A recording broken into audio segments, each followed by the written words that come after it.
But let's head to Queensland now and go to David Crisafulli. I really want Queenslanders to know that change doesn't just happen. If you want change, you have to vote for change, and the only way things will change is if we change the government and elect an LNP government.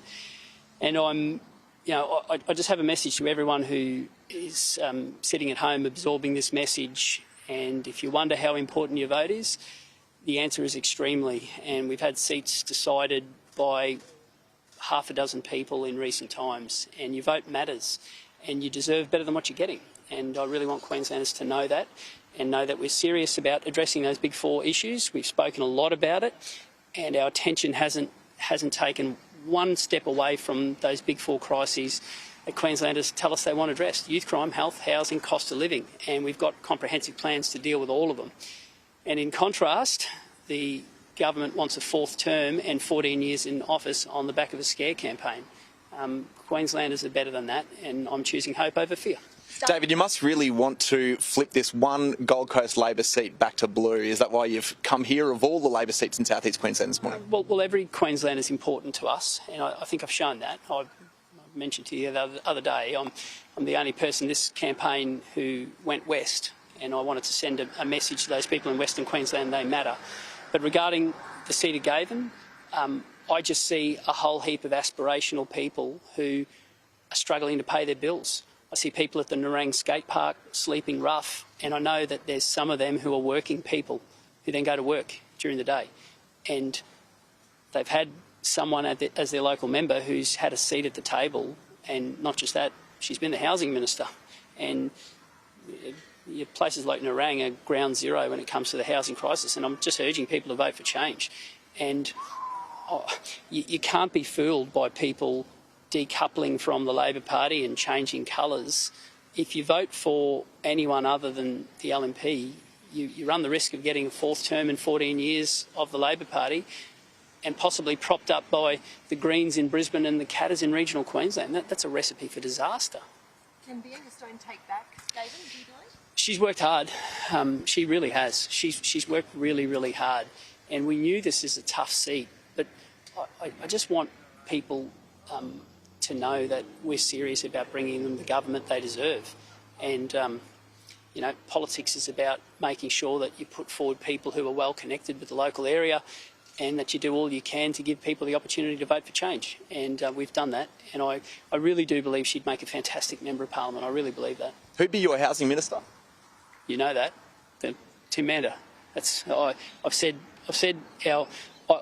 my current shadow cabinet, those people will go in to form the cabinet if government changes, and that shows a couple of things.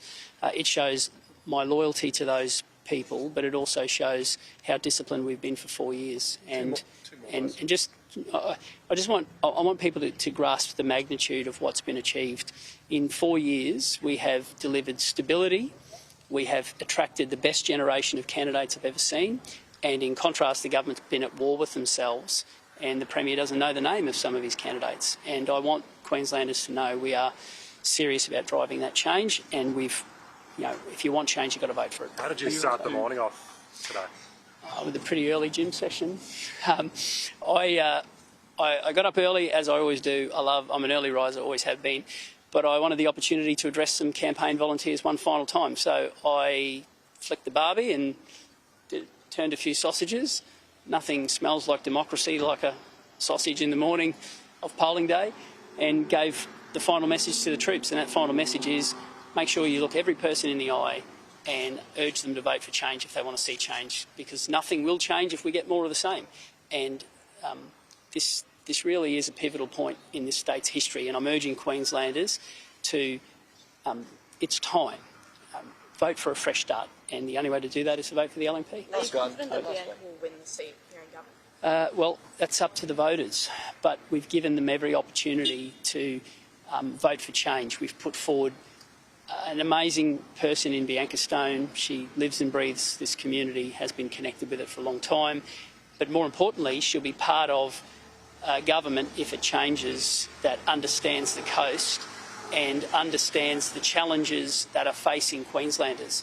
And if you go through those big four crises, think about them and ask yourself, are residents in this part of the world, are they safer, than they were 10 years ago? Are they have the greater capacity to pay their bills?